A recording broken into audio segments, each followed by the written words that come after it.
नमस्कार, मैं अनिल शर्मा आपका एक बार फिर से स्वागत करता हूं आपके अपने YouTube channel commerce by Pathak sir में। आज की यह वीडियो बिजनेस स्टडी से रिलेटेड है 12th क्लास में, जिसमें टॉपिक हम रखे हैं इनफॉर्मल ऑर्गेनाइजेशन। ठीक है, इनफॉर्मल ऑर्गेनाइजेशन अनौपचारिक संगठन क्या है, इसको एक्सप्लेन करेंगे। ठीक है, इससे पहले यदि आपने अभी तक चैनल सब्सक्राइब नहीं किया है तो चैनल आप सब्सक्राइब करें। ठीक है, और वीडियो को लाइक करें। देखिए इनफॉर्मल ऑर्गेनाइजेशन क्या है। मैंने इससे पहले आपको करवाया था formal organisation. Formal organisation deliberately organisation ने बनवा दिया, उसमें रूल्स एंड रेगुलेशन बनवा दिए, उसका एनवायरनमेंट बहुत रिजिड रख दिया। हर व्यक्ति को रूल्स एंड रेगुलेशन के अकॉर्डिंग चलना पड़ेगा।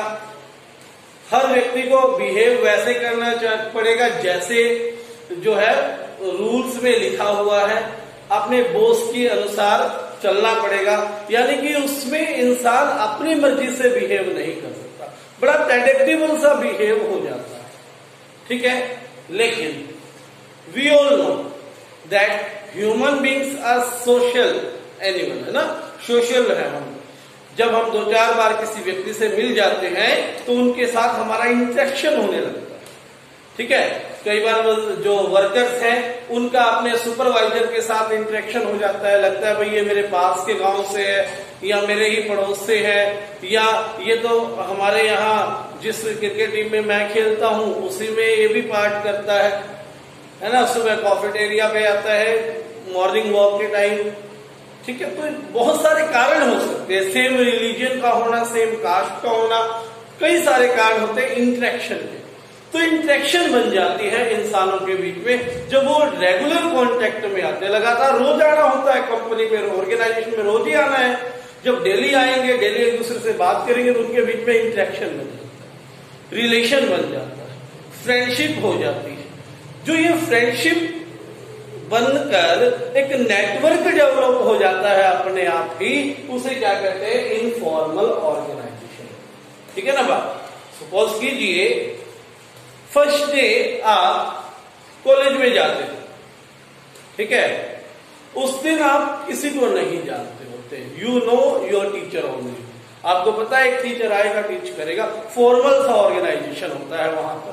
लेकिन धीरे धीरे जब आप अपने टीचर से मिलते हो, उनके बारे में जानने लगते हो, तो फैमिलियर हो जाते हो, अपनी क्लासमेट से मिलते हो, एक नॉर्मल सा एनवायरनमेंट बन जाता है। वो आपका इनफॉर्मल ऑर्गेनाइजेशन का ही पार्ट है। ठीक है, क्योंकि हर व्यक्ति क्या करता है, सोशल इंटरेक्शन का पार्ट बन जाता है।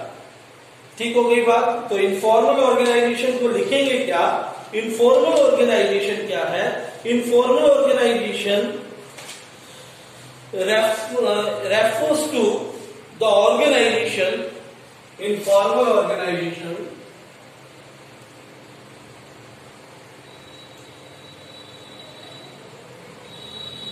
refers to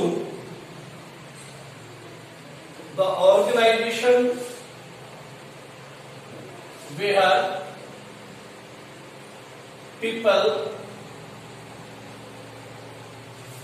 interacts each other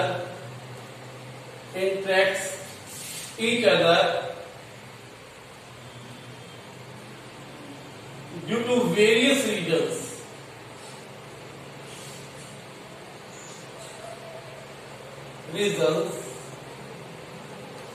They construct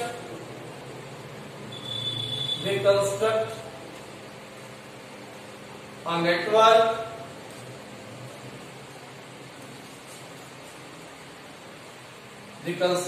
network of his own taste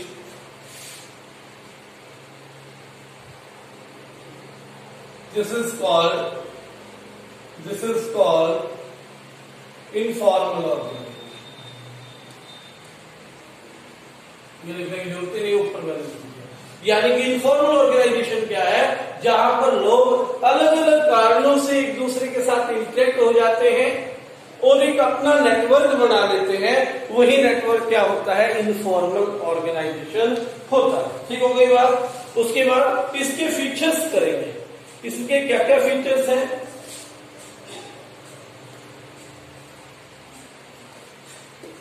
it is spontaneous, ये अपने आप बन जाता है, जानबूझकर कंपनी के द्वारा, ऑर्गेनाइजेशन के द्वारा नहीं बनाया जाता, ये अपने आप ही क्या हो जाएगा, बन जाएगा।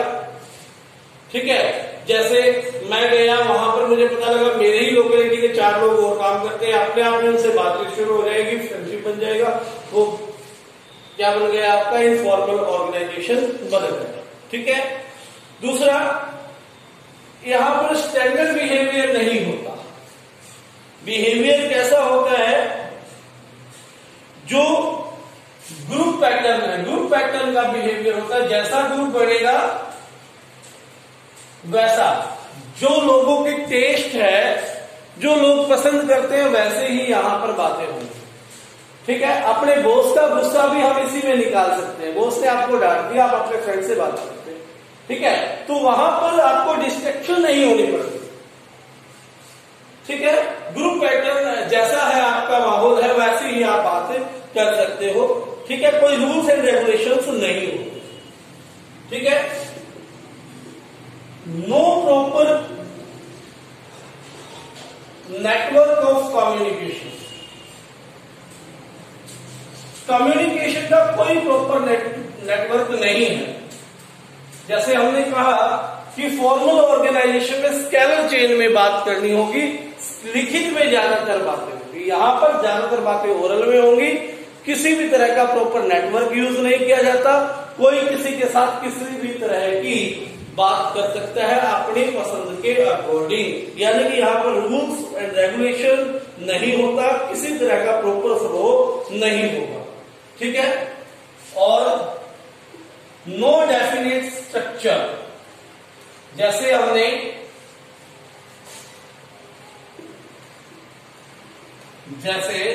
हमने पढ़ा था, फॉर्मल ऑर्गेनाइजेशन 2 तरह के थे, एक स्ट्रक्चर था आपका फंक्शनल और दूसरा था डिविजनल। लेकिन यहां पर इनफॉर्मल ऑर्गेनाइजेशन में किसी भी तरह का डेफिनेटिव ऑर्गेनाइजेशनल स्ट्रक्चर नहीं होगा। ठीक हो गई बात। उसके बाद है इसके एडवांटेजेस, इनफॉर्मल ऑर्गेनाइजेशन के एडवांटेजेस। एडवांटेजेस क्या है,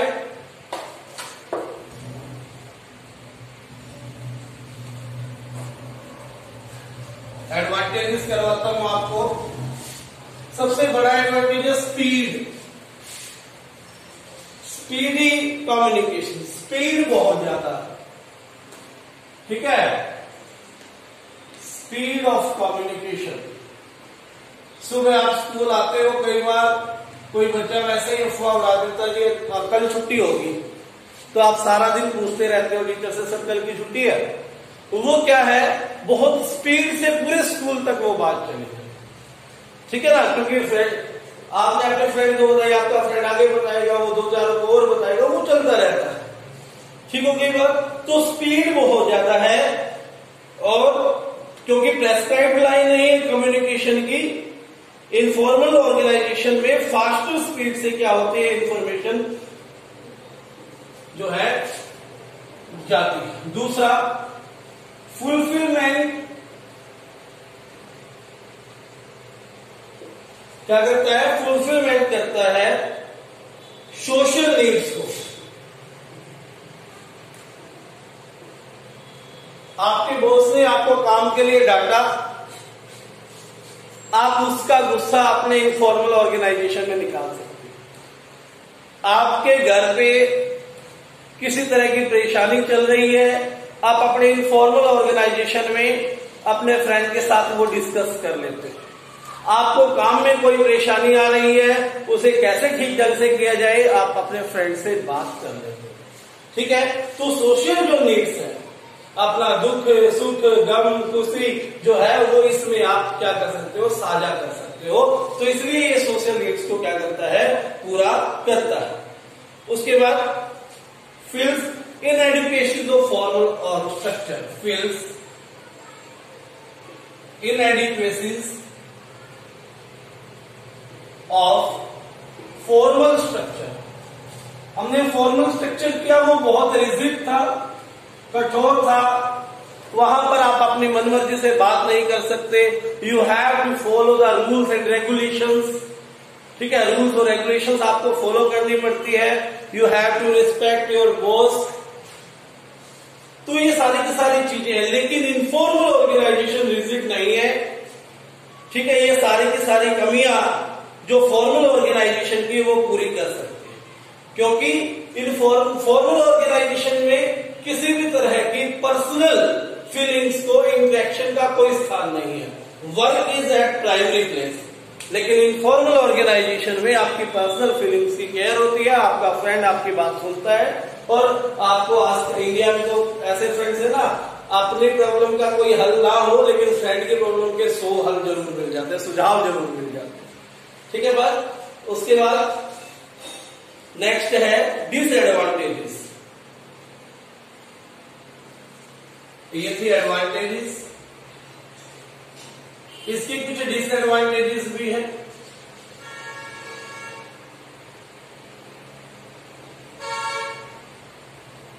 कमियां, क्या कमी है भाई? सबसे पहली कमी है डिसरप्टिव फोर्स। इनफॉर्मल ऑर्गेनाइजेशन में डिसरप्टिव फोर्सेस का मतलब, या हम कहें र्यूमर्स, अफवाहें फैलती हैं। जैसे मैंने अभी छुट्टी का एग्जाम्पल दिया था, हालांकि किसी ने नहीं कहा था, किसी शरारती बच्चे ने कह दिया, आपने सारा दिन की बात को डाली, है ना। तो ये क्या है, अफवाह फैलाने के लिए, आपकी तरह को खबर फैलेगी। एक ने सुबह आके कह दिया कि आज फलां सर नहीं आएंगे, तो वो आग की तरह फैलेगी, अगले 15 मिनट में पूरे स्कूल को वो बात पता है, ठीक है। कई बार अफवाह होती है और वो अफवाह बहुत भयानक, जैसे कैसे होती है भयानक, एक एग्जाम्पल देता हूं। कोविड-19 को लेकर गवर्नमेंट ने आदेश दिया कि 21 दिन का लॉकडाउन होगा, ठीक है। लोगों ने तुरंत अफवाह फैलाई कि 3 महीने तक सब कुछ बंद रहने लगा। उसका असर क्या हुआ, बहुत सारे मजदूरों ने तुरंत अपने घरों को ताला मारा और बिना ट्रेन के, बिना किसी व्हीकल के वो अपने घर से निकल लिए, सड़कों के रास्ते हजारों किलोमीटर उन्होंने क्या किया, पास किया। That is the effect of humour, अफवाह का। इसलिए कहते हैं अफवाह बहुत खतरनाक। तो इसमें सबसे ज्यादा अफवाहें फैलती है। दूसरा है रेजिस्टेंस टू चेंज। दूसरी कमी क्या है, रेजिस्टेंस टू चेंज। यदि इनफॉर्मल ऑर्गेनाइजेशन स्ट्रक्चर जो है बहुत कठोर हो जाए, बहुत मजबूत हो जाए, आप फॉर्मल ऑर्गेनाइजेशन के थ्रू कोई चेंज लाना चाहते हो, फॉर्मल ऑर्गेनाइजेशन की बात, उस चेंज को आप एम्प्लॉइज एक्सेप्ट नहीं कर रहे, लेकिन आपको कहने की हिम्मत नहीं है, अकेले व्यक्ति।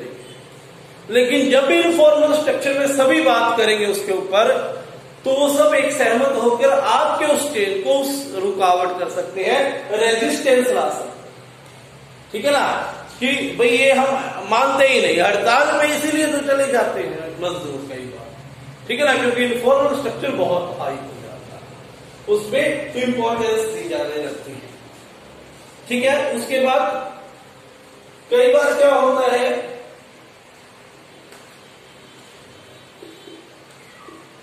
Priority to interest. ऑर्गेनाइजेशन ने कोई रूल पास किया और फर्म में 8-10 लोगों ने वो रूल मानने से मना कर दिया। हालांकि उनमें से 2-3 व्यक्ति ऐसे होते हैं कि वो चाहते हैं फर्म के रूल्स को मानना, लेकिन ग्रुप जो है वो उसको अलाउ नहीं कर रहा। तो वो अपने ग्रुप के इंटरेस्ट को क्या करते हैं, प्रायोरिटी देंगे बजाय ऑर्गेनाइजेशन, ठीक है। तो अपने इंटरेस्ट को यहां पर क्या करने लग जाते हैं, प्रायोरिटी देने लग जाते हैं, प्राथमिकता देने लग जाते हैं, ऑर्गेनाइजेशन को द्वितीय स्थान पर, सेकंड प्लेस पर वो रख देते हैं, ठीक है। तो आज के लिए इतना ही इनफॉर्मल ऑर्गेनाइजेशन के लिए। धन्यवाद। आप लगातार अपना काम करते रहें।